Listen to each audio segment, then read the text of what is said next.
चंद्रिका की नजरें जैसे ही किसी पर पड़ती, उस पर उनकी मोहकता का जादू छा जाता। उसकी सुंदरता ने बहुत से पुरुषों को मंत्रमुग्ध कर दिया, लेकिन यह खूबसूरती एक गहरे दर्द का छिपा हुआ प्रमाण थी।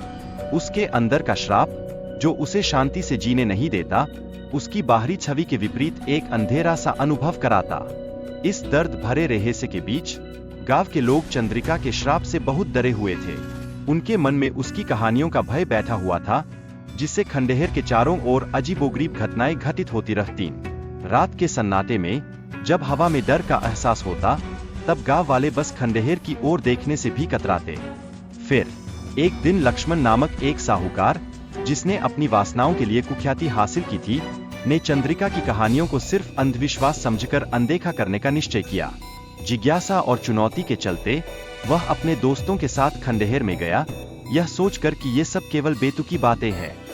वहां उसका सामना यक्षिनी से होता है, जो अपनी अद्भुत सुंदरता से उसे मंत्रमुग्ध कर देती है।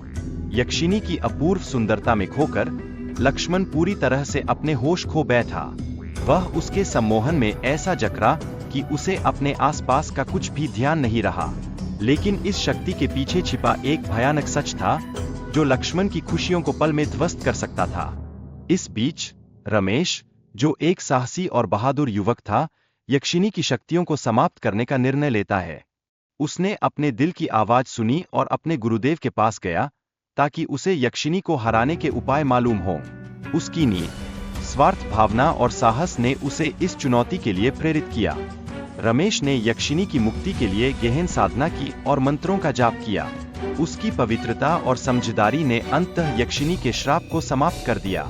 इस तरह उसने न केवल अपनी कौशलता को साबित किया, बल्कि चंद्रिका के लिए एक नई राह भी प्रशस्त की, जिसे उसकी सुंदरता के साए में हमेशा दर्द सहना पड़ा था।